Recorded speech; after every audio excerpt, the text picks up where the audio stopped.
ambiente e progredir na proteção do clima. Queremos que o futuro pertença a ônibus, trens e bicicletas. Não queremos mais SUVs e carros grandes que consomem muito combustível.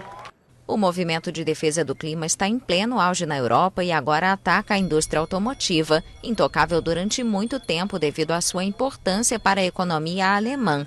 O setor se debilitou desde o escândalo em 2015 dos motores a diesel da Volkswagen, equipados com um programa que fraudava as medições de poluentes. Os protestos começaram já na abertura do Salão de Frankfurt à imprensa na terça-feira. Muitos pedem a proibição de caminhonetes na Alemanha, principalmente depois que um desses veículos subiu uma calçada na semana passada, matando 4 pedestres.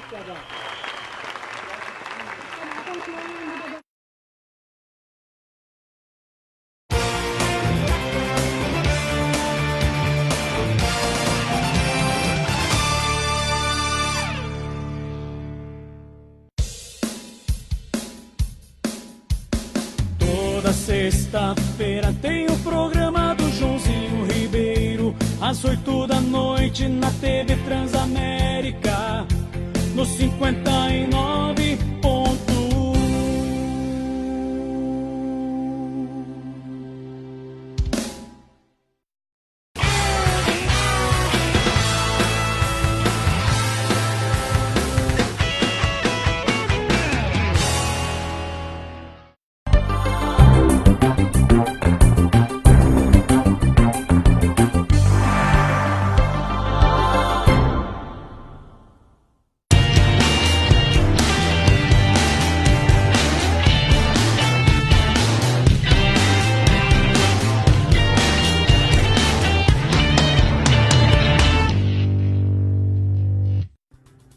Olá amigos, muito boa noite. Estamos começando mais um programa Verdade e Expressão aqui pela TV Transamérica. Vocês também podem nos acompanhar pelas nossas mídias sociais, Facebook, Instagram e YouTube, e também pelo nosso website www.verdadeexpressão.com.br. Sou Leonardo Rocha, estarei hoje excepcionalmente apresentando o programa. Nós vamos fazer um debate aqui sobre o contexto político do governo federal, do governo estadual. Para tanto, nós recebemos dois convidados aqui, o advogado Mesael Caetano e o jornalista Juliano Zimmer. Então nós estamos chegando agora a quase 9 meses de governo Bolsonaro, iniciando nosso debate aqui pelo governo federal. É um governo marcado por algumas ações, diversas polêmicas, e se a gente for tratar, fazer uma análise nesse primeiro momento, talvez a reforma da Previdência tenha sido o fato mais, que me chamou mais atenção durante esse período, todo o debate sobre a reforma. Ela foi aprovada na Câmara Federal e agora está em tramitação no Senado, sofrendo algumas modificações, mas está passando por esse processo de votação no Senado. Mesael, muito boa noite. Eu queria que você falasse aqui um pouco para a gente o que você acredita que essa reforma vai representar na vida objetiva dos indivíduos e também na economia do Brasil, que foi para o motivo para o qual a reforma foi realizada. Muito boa noite. Boa noite, Leonardo Rocha. Prazer pelo convite. Também mandar uma boa noite especial para o Dr. Rafael Guazelli, que está lá em São Paulo trabalhando, lutando lá pelo ganha-pão.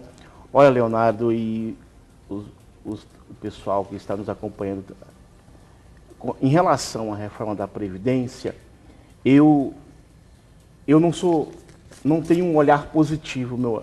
A minha análise, eu sou advogado, conheço Previdência Social, conheço a Lei 8.212, que é da organização da Previdência Social, conheço a lei a fundo, a Lei 8.213/91, que é essa lei que trata dos planos e benefícios da Previdência Social. Eu atuo de maneira singela na área da Previdência Social há muito tempo, Então, eu posso falar com conhecimento de causa que essa reforma, ela era necessária, porém, não dessa forma. Por quê? Digo por quê. A questão da idade, de aumentar a idade, até que é aceitável. Você prolongar, porque tem uma massa aí envelhecendo no país. Agora, o que vai mesmo pesar no trabalhador, no aposentado, é o cálculo e quando ocorrer uma sucessão, quando alguém morrer, quando um aposentado morrer que passar para os seus descendentes. Por que a questão do cálculo será maléfica para o trabalhador? Hoje, a fórmula, Leonardo, a fórmula é a seguinte: você pega os 100 últimos salários do trabalhador, 100 últimos, trabalhou 35 anos, você pega os 100 últimos, dá aproximadamente aí 4 anos, pega os 100 últimos salários, você descarta os 20 piores, pega os 80 melhores salários e faz um cálculo.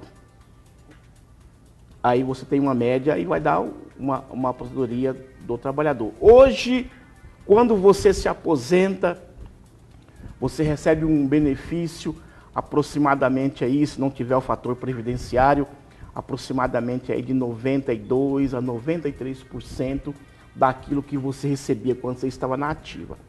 O que vai acontecer hoje? Eles querem fazer a média ponderada de toda a vida laboral do trabalhador. O que significa isso?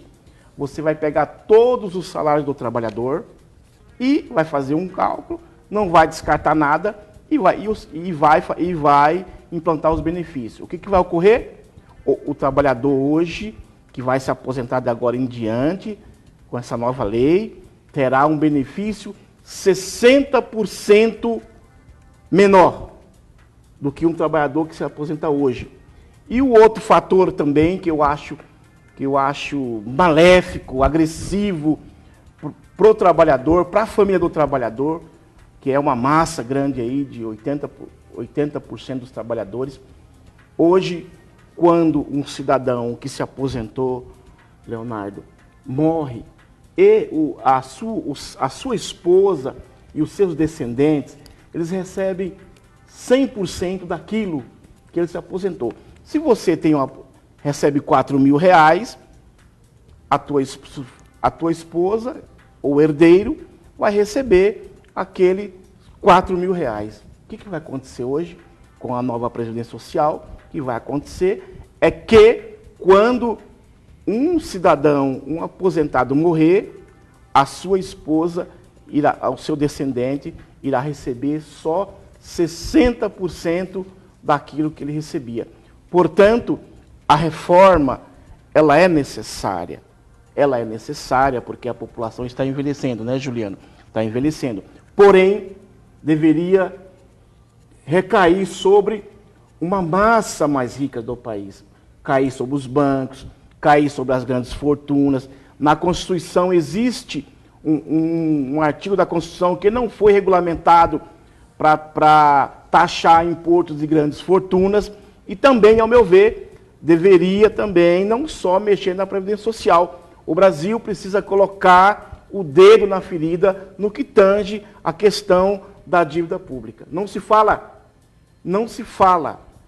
em fazer uma reforma, um estudo da dívida pública no país, né?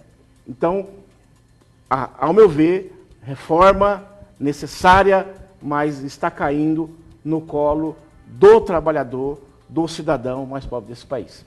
Muito bem. Agora, Juliano, a reforma da Previdência possivelmente foi o assunto que mais colocou à prova o governo Bolsonaro no que diz respeito à relação com o Congresso Nacional, né? Então, o governo ele foi eleito muito naquele discurso anti-establishment, criticando a política tradicional, aquelas relações típicas do presidencialismo de coalizão, né, de algumas negociações com o Congresso, mas durante a tramitação da reforma houveram, né, negociações no sentido de cargos e até mesmo verbas, né, verbas que são liberadas para os congressistas ali, né, por parte do governo federal, para que eles realizem suas ações nas suas bases.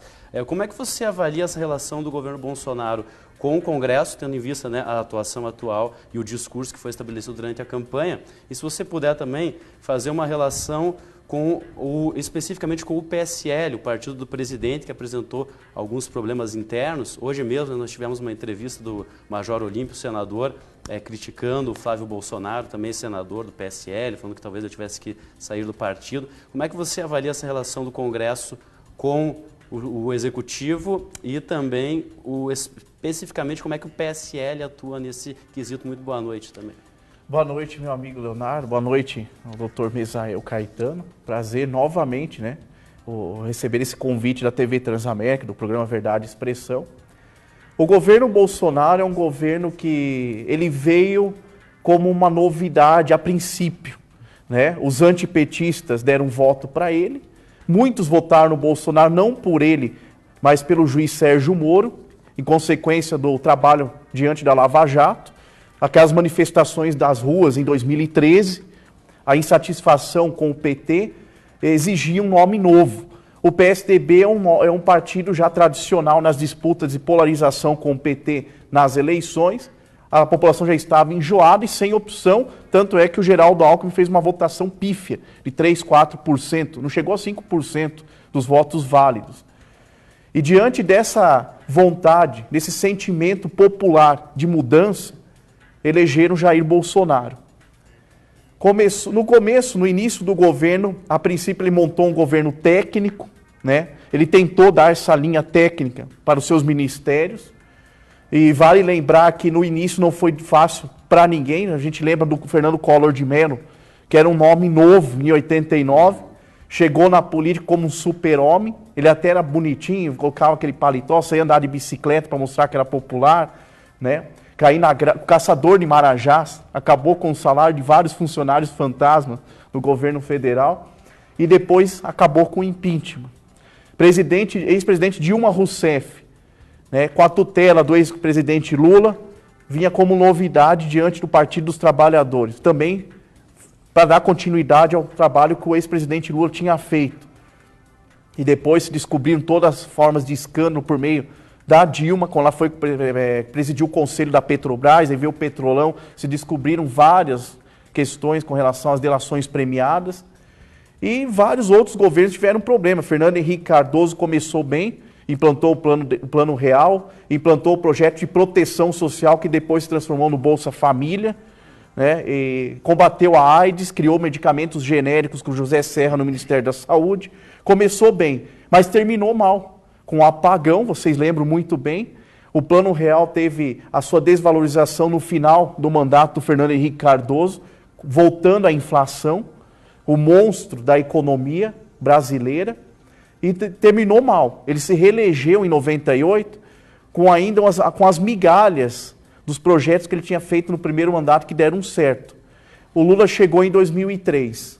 O Lula chegou também com uma novidade, um homem que veio da classe, supostamente da classe trabalhadora na época, defendendo a causa operária, né? Uma forma de governar parecida com aqueles partidos de comunistas, o PCdoB e outros partidos, mas com uma visão mais popular, né?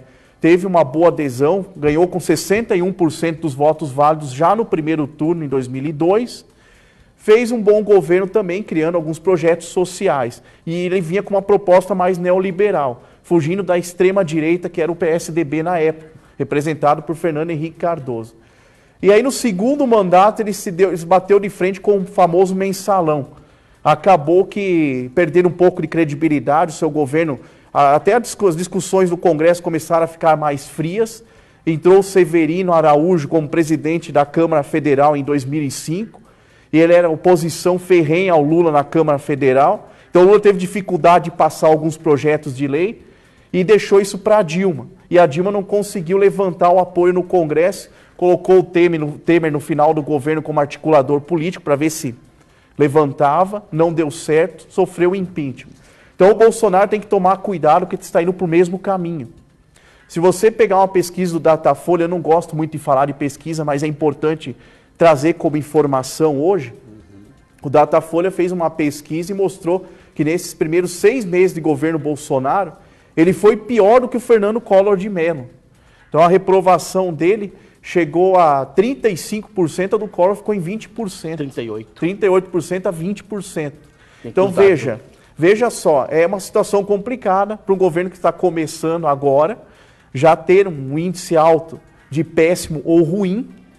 Então ele vai ter que parar de falar um pouco de bravatas, que ele fala muita coisa que não tem sentido, e para a política e para a população brasileira não faz diferença nenhuma o que ele fala, e sim as ações Essa do governo. moral, né, Juliano? Exatamente. O moralismo não cabe nessa hora. O Brasil passa ainda por um momento muito difícil. É em plena recuperação. O desemprego ainda está alto, a economia está no colapso. Desde 2015, quando começou a descer ladeira. Então ele tem que pensar mais em projetos, propostas, se alinhar com o Congresso sem ser por forma de cabresto, nem com o PSL. Ele não pode cobrar do partido dele, dos deputados do partido dele, que votem no que ele quer, que façam tudo o que ele quer. O deputado ele foi eleito com uma certa independência pessoal, política, que não cabe ao partido ditar o caminho que deve ser seguido. Ele tem que ter, sim, uma postura de um líder, como a gente viu no passado, inclusive o Brizola no PDT, um líder político, e não um ditador para o seu próprio partido. O que aconteceu com o Alexandre Frota? Foi muito ruim para ele, para a imagem dele, esse problema com o deputado federal Alexandre Frota, que agora foi para o PSDB. Então o que aconteceu? O Alexandre Frota, numa entrevista para a rádio Band News, falou que daria uma nota 4 para o governo Bolsonaro. E ele chegou a falar assim, olha, eu estou sendo muito cobrado pela oposição e eu não sei mais o que eu vou falar para a oposição. Não tem mais nem argumento para defender o presidente. Então olha que ponto que chegou com a votação que o Alexandre Frota teve no estado de São Paulo. Poderia ser um ótimo representante do governo Bolsonaro e acabou que ele já não sabia mais o que fazer, perdeu o rumo no governo. Então essas questões tem que ser feita uma autocrítica pelo presidente enquanto é tempo, ele parar para pensar se ele está no rumo certo e tentar recuperar a credibilidade que ele teve nas eleições, que foram boas. Mas ele tem que parar de falar bobagem e trabalhar mais pelo Brasil. E pegando esse gancho, então, de questões um pouco complicadas, né, na relação com o Congresso, há uma agenda futura do presidente, né, do governo como um todo, de privatizações, Misael. E, enfim, há uma promessa de privatização de algumas empresas, tais como Correio, Eletrobras. E apesar, né, dessa votação credibilidade que o Juliano colocou, né, do presidente, uma pesquisa citando também o Datafolha, né, recente do Datafolha, aponta que a grande maioria da população é contra essa agenda de privatizações, 70%. Como é que você acha que vai ocorrer, né, essa relação também do presidente com a agenda de privatizações, tanto no diálogo com a população, quanto no diálogo com o Congresso, para buscar efetivar essas ações? E o que você acha, né, dessa agenda em específico? Olha, Leonardo, o mundo, alguns países do mundo estão fazendo o inverso. Empresas estratégicas de petróleo, de energia, os países como Noruega, como Dinamarca, até mesmo alguns países da Europa, a Inglaterra, né, a França, né, estão tentando fazer voltar algumas empresas para o capital do Estado, porque são empresas estratégicas. Água, energia, petróleo. Ao meu ver, essas empresas, essas grandes empresas, que elas servem não só para fomentar a economia, você exportar para outros países, mas também tem um peso muito grande na vida do cidadão. Por exemplo, hoje o Brasil, nós estamos com a política do petróleo atrelada à política mundial. Quantos por cento que a gasolina subiu nos governos anteriores? Do Fernando Henrique, vamos pegar o Fernando Henrique Cardoso para cá. Quantas vezes subiu a gasolina? Quantas vezes subiu a gasolina nesses últimos 8 meses, até mesmo no governo Temer? Então, a população está percebendo que algumas políticas de privatização não geram bem para a sociedade. Eu tenho um entendimento, Leonardo, que nós temos que proteger a nossa riqueza. Nós precisamos proteger aquilo que faz bem para a sociedade, que gira a economia. Gasolina, quando sobe a gasolina, há um transtorno muito grande para as empresas, para o motorista, para as empresas de ônibus, para o motorista de táxi, para o cara que tem uma empresa que depende de uma transportadora. Então, ao meu ver, que eu tenho aquele entendimento que energia, petróleo, saúde, educação, moradia, essas áreas elas são muito importantes para qualquer povo, para gerar bem-estar social para um povo. Aí, Leonardo, nós precisamos ver, passar para a sociedade, qual o papel do Estado? Qual o papel do Estado? Estado mínimo, Estado máximo, Estado moderado? Nós precisamos discutir isso com mais clareza. Nós, como sociedade, nós não podemos aceitar que nomeia-se um ministro da economia e ele zomba da cara do povo brasileiro. Ele zomba. Eu vou vender tudo, eu vou entregar tudo. Não, não é assim. É riqueza do povo brasileiro, precisa discutir. Privatizar essas grandes empresas precisa discutir com o povo brasileiro, porque é nosso. Os bens são tudo que tiver abaixo do solo, no subsolo, lá está lá no artigo 20 da Constituição, são bens da União. A energia é bem da União, é bem da sociedade brasileira. Então, nós não demos, nós como sociedade, nós, por meio do voto, nós não demos para o senhor Paulo Guedes toda a liberdade para ele simplesmente ir lá em Chicago, ir lá em Nova York, nas grandes bolsas, na Nasdaq, dizer que vai vender tudo, vou vender tudo, o Brasil está à venda. Não, não é assim. Nós precisamos, é óbvio que algumas empresas precisam ser privatizadas, todo mundo sabe disso. Agora não da forma que ele está falando aí, da forma que ele se coloca como se ele fosse o dono do país. O país é nosso. Esclarecer, né? Então, se for para privatizar, esclareça para a população. Chega e fala, eu vou privatizar por conta disso, apresenta um planejamento. E discutir com a sociedade também. Fazer quem sabe um plebiscito, como foi feito com o desarmamento, pedir a opinião popular. Fernando Henrique Cardoso chegou a privatizar, né, algumas estatais entre 97 e 2001, mas você tem que ter um planejamento para ver se vai valer a pena ou não. Porém, se continuar na mão do governo, tem que existir fiscalização. Porque elas estão servindo de fachada para corrupção.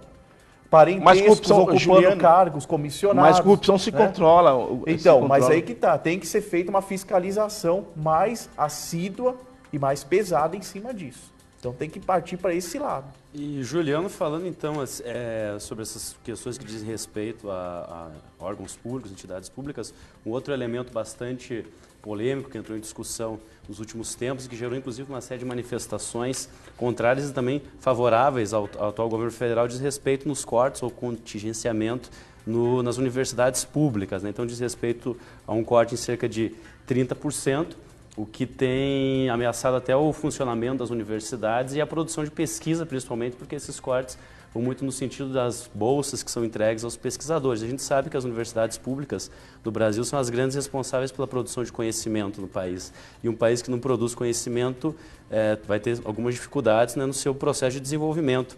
Eu queria, inclusive a própria Universidade Federal do Paraná, né, nas últimas semanas ali, aliás, algum tempo vem sendo debatido, mas o próprio vestibular da universidade chegou a ser ameaçado. O que você acha, né, dessa ação, né, do governo, em específico, com relação ao ensino superior? E também, se você quiser prolongar, né, o que você acha das ações do governo federal para o ensino como um todo?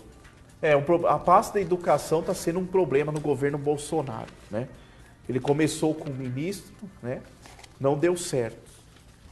Por problemas ligados à parte política, articulações políticas dentro do governo, né? E por não fazer acontecer aquilo que o presidente queria, algumas propostas, e não dá muita atenção para a área. Então caiu um ministro, entrou outro.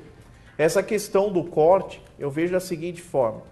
De repente, seria melhor ele equipar as universidades. Está faltando também a parte de infraestrutura. Porque não adianta você, de repente, querer economizar cortando uma bolsa de pesquisa e você não investir na parte institucional.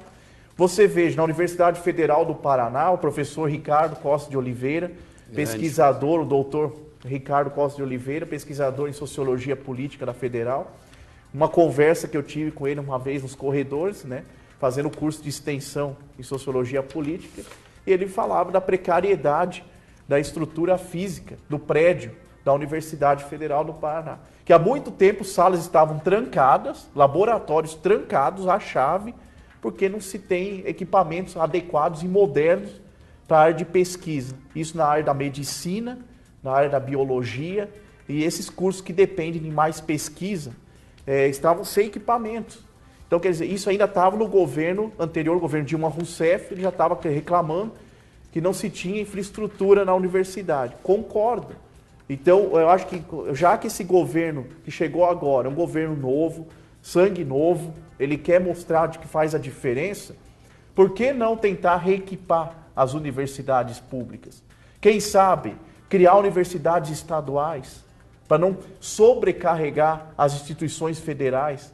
Nós temos que funciona bem aqui no Paraná, o EPG, a UEM, a UEL, fazer isso em outros estados, investir mais em universidades estaduais, porque a universidade estadual está mais próximo da população e principalmente as famílias de baixa renda vão ter a oportunidade de estudar numa instituição pública de qualidade. Uma universidade estadual não perde nada para uma federal, só que falta universidades pelo Brasil e falta equipamentos para aquelas que já existem. Imagina um aluno não ter aula porque não tem um equipamento, não tem um microscópio lá para ele analisar uma célula, não tem um equipamento de raio-x para os estudantes de medicina. Como é que esses profissionais vão se formar se eles não conhecem nem os equipamentos que eles vão operar no futuro quando forem profissionais da área? Então, tem que ter um olhar mais, talvez não se preocupar tanto em cortar a verba da universidade, mas, pelo contrário, investir mais nessas universidades. Essa é a minha opinião. Em primeiro lugar, mandar um abraço para o professor Ricardo Costa, um dos maiores pesquisadores de genealogia política do Brasil. Ele também já esteve aqui conosco dando entrevista. Misael, outro assunto bastante espinhoso aqui para o governo Bolsonaro nos últimos tempos foi a indicação, né, do seu filho, Eduardo Bolsonaro, como embaixador, trazendo mais um dado do Datafolha, né, também no mesmo período do dado anterior, cerca de 70% da população também não aprova essa indicação. E vai ser mais um teste, né, para essa relação do governo com o Congresso, mais especificamente com o Senado. E já trazendo a discussão para a política internacional, né, que, enfim, chamou muita atenção nos primeiros meses do governo Bolsonaro, eu queria que você comentasse o que você acha dessa indicação, como é que você acha que vai ser o processo né, de debate, né, e de aprovação ou não da indicação do Eduardo Bolsonaro no Senado, e já fazer um comentário sobre a política externa brasileira também nesses primeiros meses. Olha, Leonardo, governo novo com práticas velhas, né, práticas antigas, né? Essa prática de nomear parente no Brasil, ela vem desde 1535, quando se começou a organizar o país administrativamente.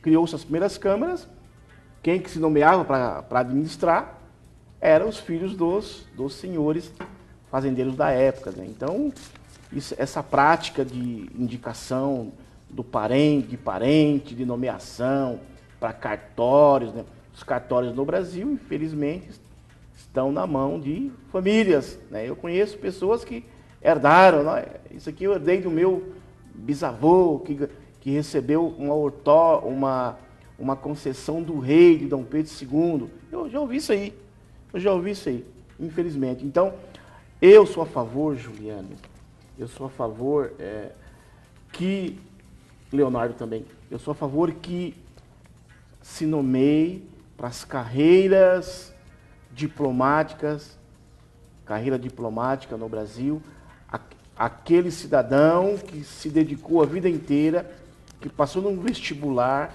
lá para uma escola lá de Brasília, que, salvo engano, parece que é Escola Rio Branco, Instituto, né? Rio Branco. Instituto Rio Branco, de formação do brasileiro que quer seguir uma carreira da diplomacia. Você vê, historicamente, homens que nos representaram, né?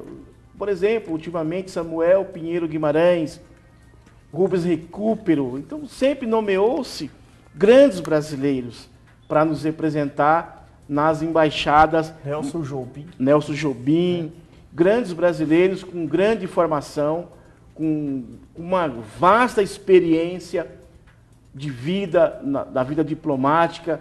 Começou numa entrância menor na carreira diplomática, depois foi graduando, foi crescendo na carreira diplomática Depois chega-se nas grandes embaixadas, até mesmo Itamar Franco, que depois foi nomeado, né, embaixador de Portugal, não foi? Sim, não, mas era um homem com uma formação maravilhosa. Agora, você pegar um político, por ser seu filho, com pouquíssima experiência nessa questão da diplomacia, só porque é amigo do presidente da República, passou por um vexame, Leonardo, um vexame. Foi dar uma entrevista em inglês. É o mínimo que um diplomata tem que saber, inglês e espanhol, essas duas línguas que são as mais faladas do mundo. Primeiro inglês, depois espanhol. Ele foi dar uma entrevista em espanhol, não conseguiu se comunicar. Teve que o chanceler, que é o chanceler, interferir e responder por ele, porque ele não conseguia. Então é um vexame, é inaceitável. É inaceitável para um país que é hoje a 9ª economia do mundo, já foi a 6ª economia do mundo. Nos últimos anos, o Brasil estava respeitadíssimo no mundo nas relações internacionais, nessa questão da diplomacia, né? O governo Lula, ele elevou, não tem que negar, tem que falar a verdade, o governo Lula, ele elevou a moral do Brasil nas relações internacionais e, infelizmente, essa prática de você querer colocar um filho, né? Tudo bem, juridicamente não se caracteriza nepotismo, mas é um ato moral, um ato imoral, um ato que desrespeita aquele cidadão que passou a vida inteira numa carreira diplomática, estudou a vida inteira, se preparou, fala 6, 7 línguas. Ele é um senador, né? Um senador da República. Deputado federal. Então, deputado federal de primeiro mandato ainda. Pouquíssima experiência, nunca administrou nada. Ele nunca administrou nada na vida. Então, esperar o quê?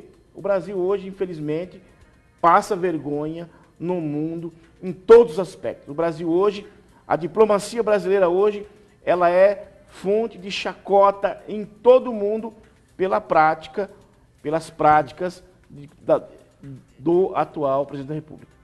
Muito bem, agora nós vamos aos fatos da semana com o jornalista Pedro Lima. Boa noite ao nosso Leonardo, aos nossos convidados. Vamos lá. O projeto de lei que altera regras eleitorais volta à pauta do plenário amanhã, dia 17, para discussão em turno único. O texto, que tramita em regime de urgência, prevê exceções ao limite de gastos de campanhas, estabelece itens nos quais podem ser usados recursos do fundo partidário e autoriza o retorno da propaganda partidária semestral. Um dos pontos mais polêmicos é a brecha para que aumente o montante do chamado fundo eleitoral, que financia as campanhas políticas. Na última sessão, no dia 11 de setembro, senadores de vários partidos reclamaram do pouco tempo disponível para analisar o projeto e entraram em obstrução e a votação foi cancelada. Os líderes partidários chegaram a um acordo, segundo o qual o texto seria analisado pela Comissão de Constituição, Justiça e Cidadania pela manhã, antes de ser novamente discutido em plenário.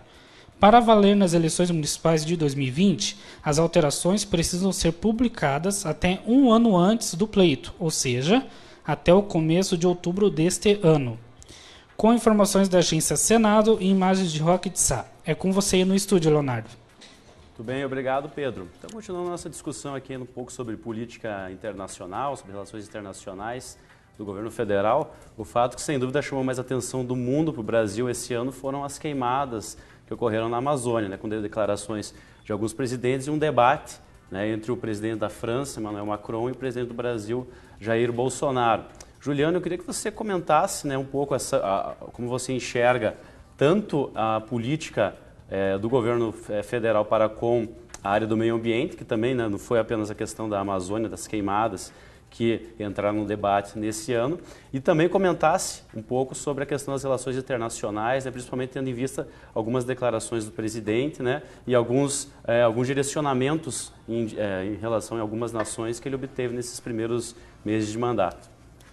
A questão da Amazônia é uma questão antiga, né, o problema das queimadas. E eu me recordo aqui de uma situação em 1995, governo Fernando Henrique Cardoso, foram 29 mil quilômetros quadrados de queimada, só nesse ano de 95.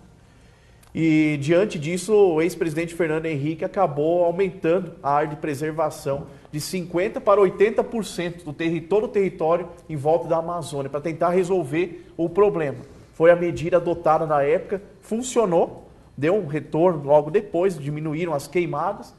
O Lula assumiu em 2003, a Marina Silva foi nomeada ministra do Meio Ambiente.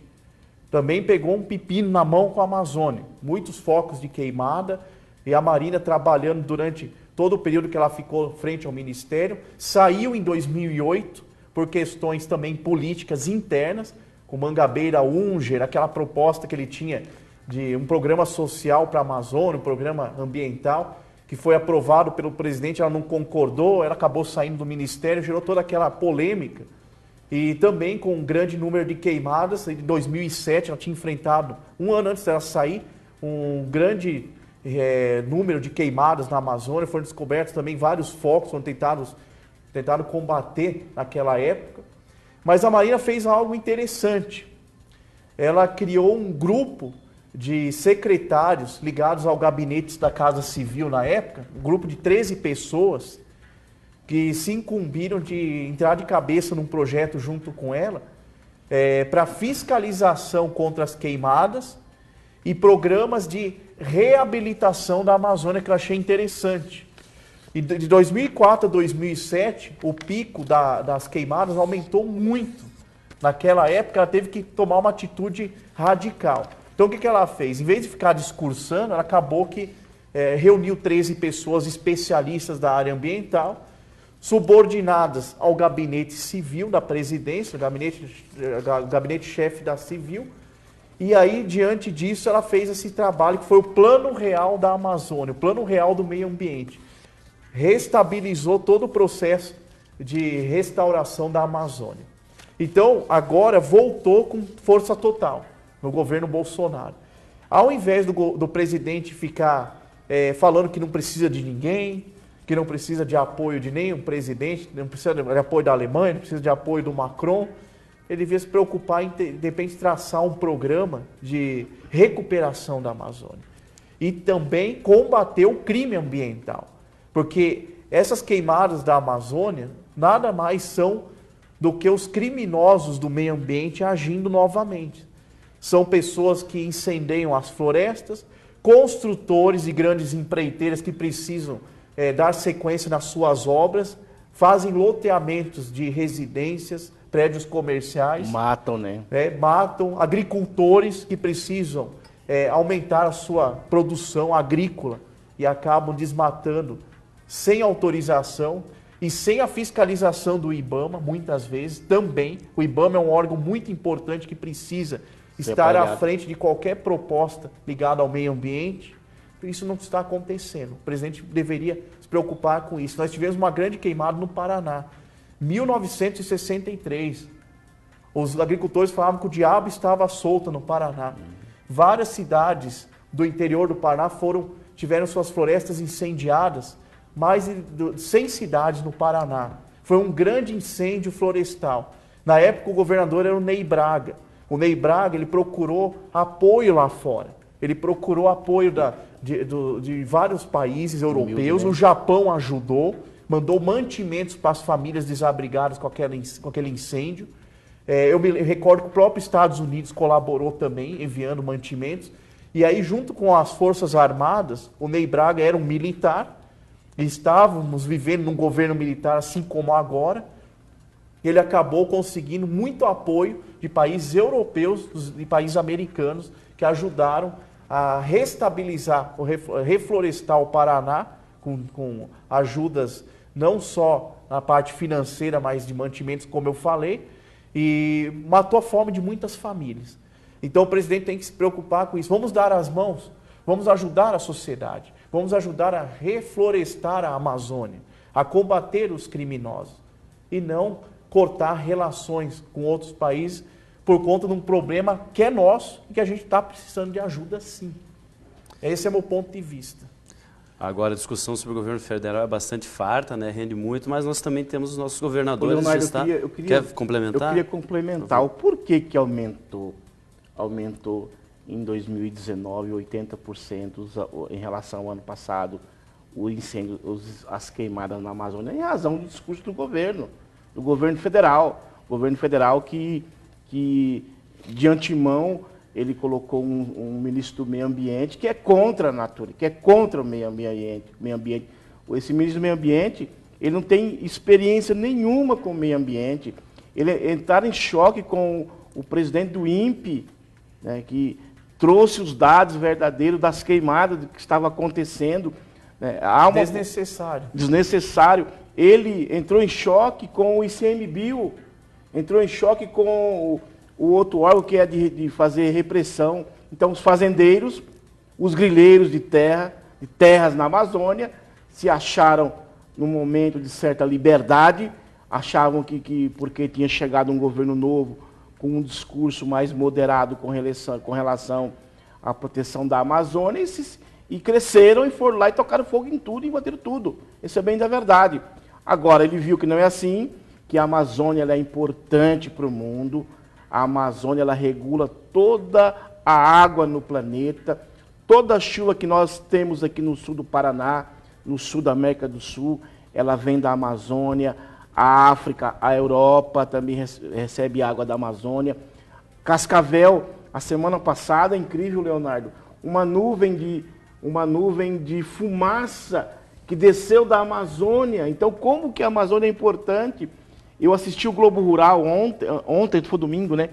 O Globo Rural mostrando uns pesquisadores adentrando na mata para encontrar as 50 maiores árvores da Amazônia, que é um angelim de 85 metros, né? E a relação que essas pessoas, que os engenheiros, que os homens da floresta têm com a natureza é muito grande. O Papa Francisco disse que nós precisamos, Leonardo, nós precisamos fazer, a sociedade precisa fazer uma reavaliação da nossa relação com o meio ambiente.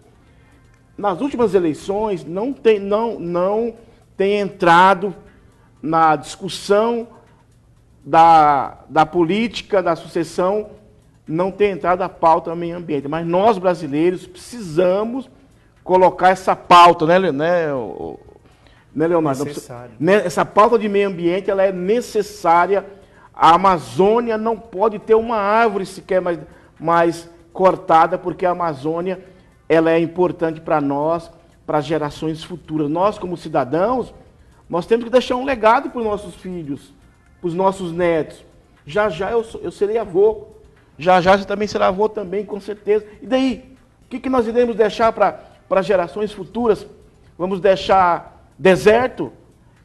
Em razão do quê? De que os grandes empresários do agronegócio só querem vender. E daí?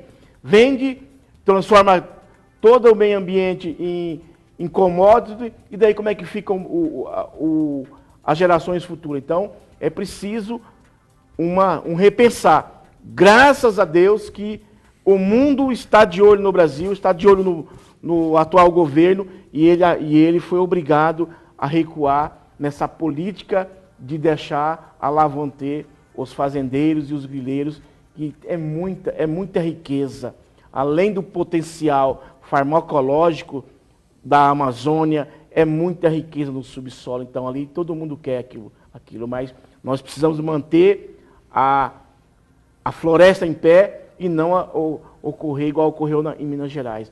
Dá pena você ver Minas Gerais hoje, só crateras e pessoas morrendo em razão da agressão da natureza. Nós precisamos repensar a natureza.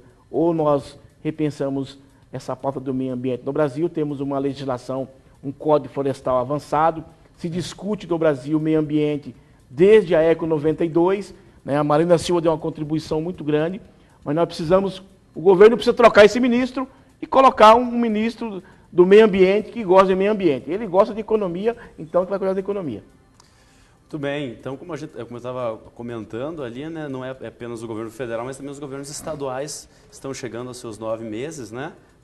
de governo. Como o debate nacional tem sido muito intenso, às vezes os governos de Estado têm ficado um pouco de lado, né? As avaliações sobre os governos. E agora a gente traz o debate aqui para o governo Ratinho Júnior. Ele, enfim, nesses primeiros meses, Juliano, ocorreu principalmente uma discussão sobre o funcionalismo público, né? O governo enfrentou uma greve e recentemente houve a aprovação de um reajuste de 4,94% para os servidores de alguns poderes, né? Não para o poder executivo. Como é que você avalia, de uma maneira geral, esses primeiros meses do governo Ratinho Júnior e essa relação que ele está tendo com o funcionalismo e também, como você fez um quadro sobre a relação do governo federal com o legislativo, eu pediria também que você fizesse essa relação aqui do governo do estado com o legislativo estadual. O principal obstáculo inicial, né, do governo Ratinho Júnior é essa questão dos servidores, mas não é uma questão nova. Ele está recebendo de herança do ex-governador Beto Richa, que congelou lá o reajuste salarial dos servidores públicos, gerou todos aqueles conflitos com a PP Sindicato, voltando às galerias da Assembleia Legislativa.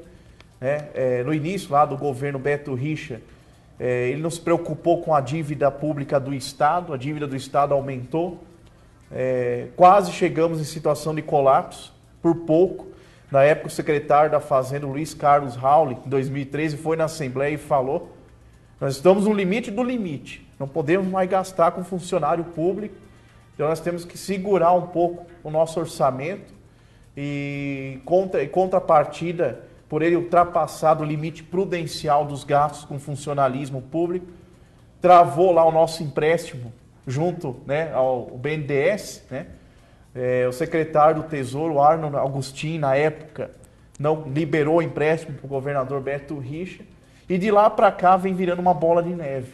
O problema com gastos com funcionários públicos vem aumentando e de forma descontrolada, né? Tivemos 275 cargos comissionados a mais no governo Beto Richa em relação ao governo Requião, para você ter uma ideia. Quando ele assumiu o governo do estado, né, em 2011, primeiro mandato dele, se elegeu e se reelegeu porque teve um apoio total na Assembleia Legislativa do Paraná, nadava abraçada.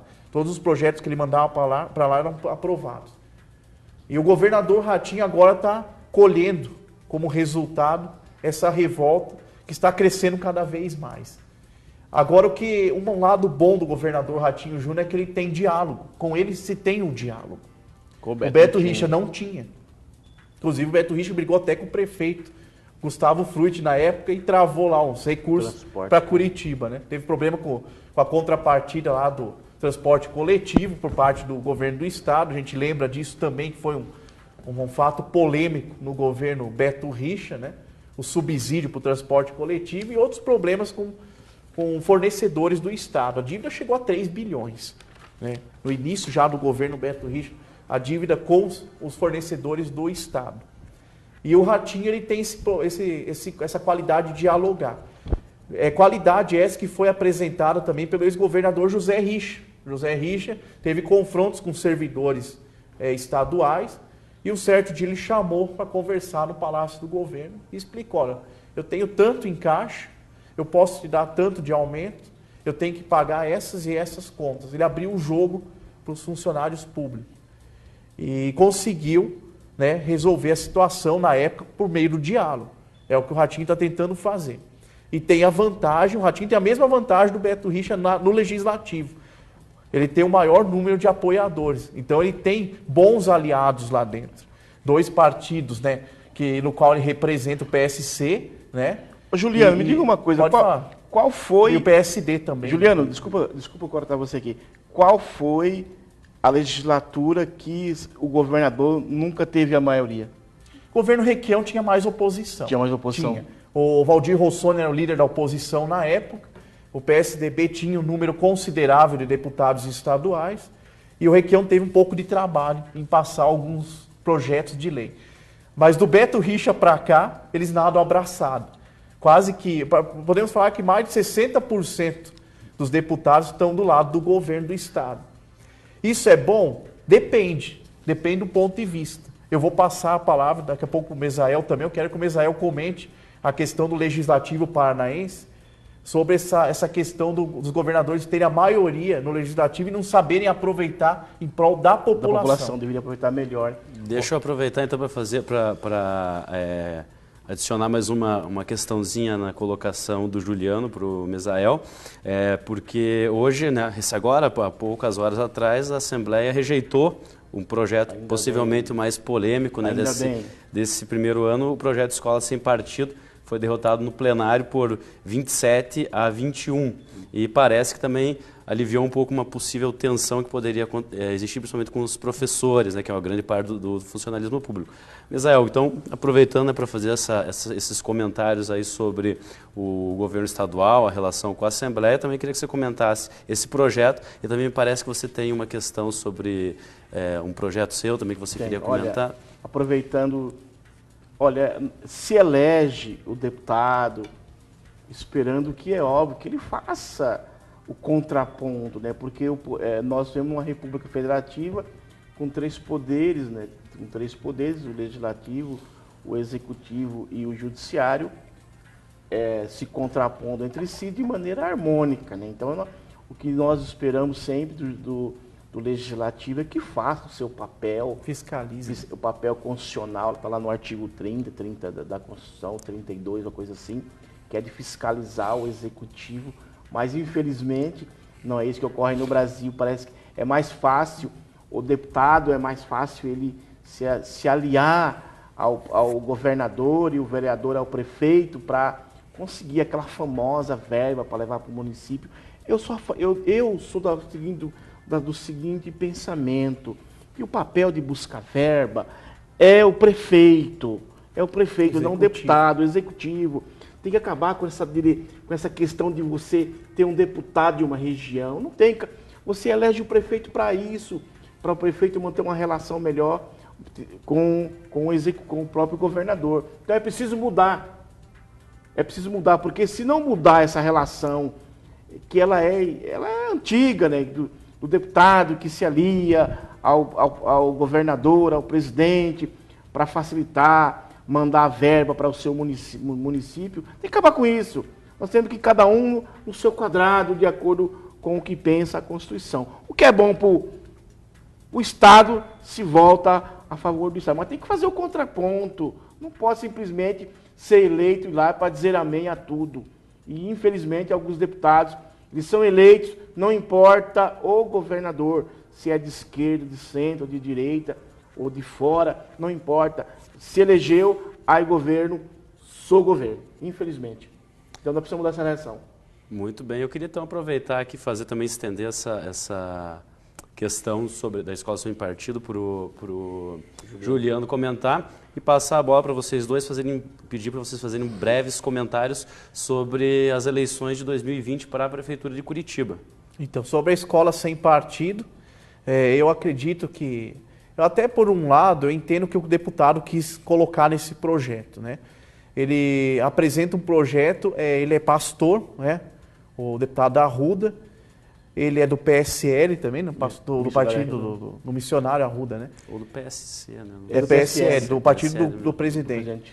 E eu entendo essa questão porque eu acho, então, que se for para debater política na sala de aula, que é aproveitável, a gente tem que fazer isso, mas não de uma forma que o professor queira doutrinar o aluno de acordo com um partido político do qual ele faz parte ou ele é simpatizante.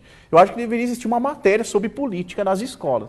E já passou da hora disso acontecer. No meu tempo de colégio, tínhamos educação moral e cívica. O SBB. Exatamente. Era uma matéria, até sociologia nós tínhamos, né, ensino social. Eu me lembro até hoje nas escolas, falavam sobre política, sobre leis, o legislativo, o executivo, o judiciário.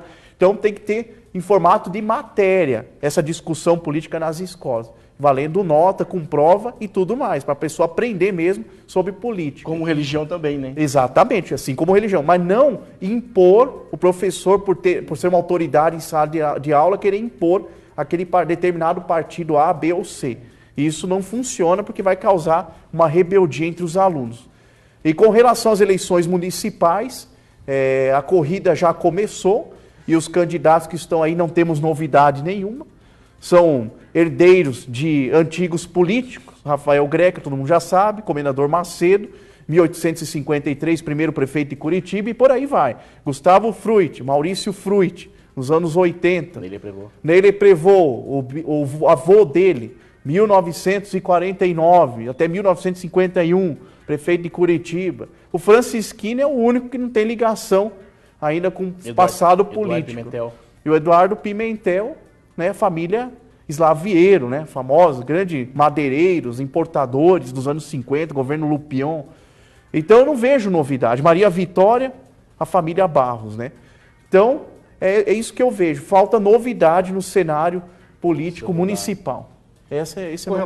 Com relação à escola sem partido, Leonardo, com relação à escola sem partido, eu não vejo assim necessidade nenhuma de você criar uma lei que impede, que diz que o professor está doutrinando. Eu tenho um filho de 22 anos, o pensamento do meu filho hoje, estudou no Instituto de Educação do Paraná, hoje faz federal. Meu filho, eu sou um homem de pensamento de centro-esquerda. O meu filho é de pensamento de centro-direita. Uhum. E não foi a escola que fez isso com ele. Não foi a escola. Foi a vivência dele como ser humano. Então eu não vejo isso no Brasil. Não vejo necessidade nenhuma. Até porque é muito difícil mensurar. Mensurar. Seria... Não sei. Eu fui a semana passada fazer uma palestra para alguns alunos de uma escola aqui em Curitiba falar sobre a Constituição do Brasil. Parece que é tabu. Parece que é você falar em direito social. Parece que você falar em direito fundamental. Parece que você falar em organização do país dentro de uma escola para alunos de 16 a 18 anos, dar informação, compreender como é que funciona o Estado brasileiro. Parece que não se fala. Eles vibraram. Eram 400 alunos. Quando eu acabei, Leonardo, o meu bate-papo, que é um projeto que eu comecei, que é o projeto da Constituição Cidadã nas escolas, eu comecei um projeto que eu vou me doar agora, da agora para frente. Inclusive, estou até buscando um patrocínio aí, se alguém quiser me ajudar nesse projeto, estou buscando um patrocínio para organizar melhor uma equipe aí, para trabalhar de maneira bem profissional. Então, eu vi a alegria deles quando você trata Juliano, da questão política. Eles gostam? Eles gostam. Você falar para a criança, para o jovem, que o voto dele é importante porque existe na Constituição um capítulo que trata dos direitos sociais. Saúde, segurança, educação, moradia. Tem um capítulo que é dos direitos fundamentais, que assegura alguns direitos do Estado em face do cidadão. Então, tem que se falar assim, de maneira, que nem o Juliano falou aqui, sem doutrinar, sem agredir, mas tratar da política dentro da sala de aula, sim.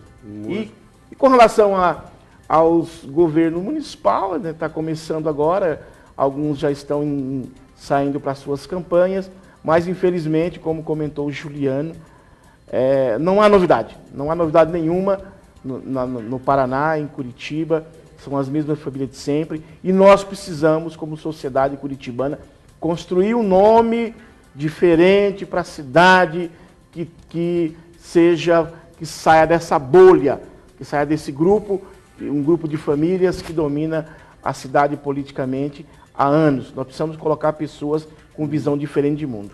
Muito obrigado, Misael. Muito obrigado, Juliano. Foi um debate excelente aqui. Agradeço a todos vocês que ficaram conosco nessa noite. Na próxima semana, segunda-feira, novamente ao vivo às 19h30 na TV Transamérica, já com a apresentação de Rafael Guazelli. Muito boa noite, muito obrigado. Obrigado.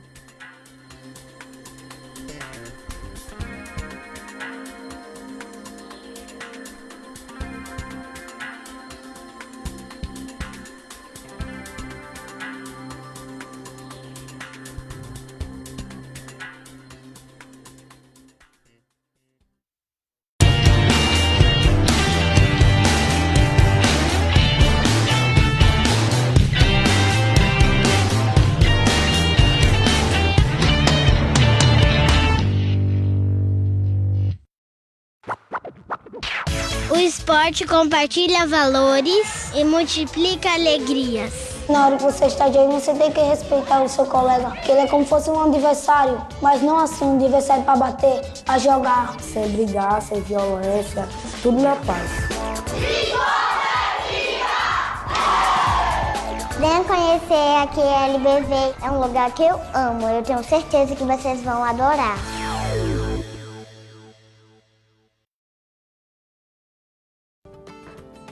Olá pessoal, eu sou Franciele Gabardo e espero você todas as noites aqui no SMTV. Você pode nos acompanhar de segunda a sexta-feira, das 9h30 às 10h30, pelo canal 59 da sua televisão e também no Facebook. Basta acessar a página da TV Transamérica, de segunda a sexta-feira, das 9h30 às 10h30. Espero por você!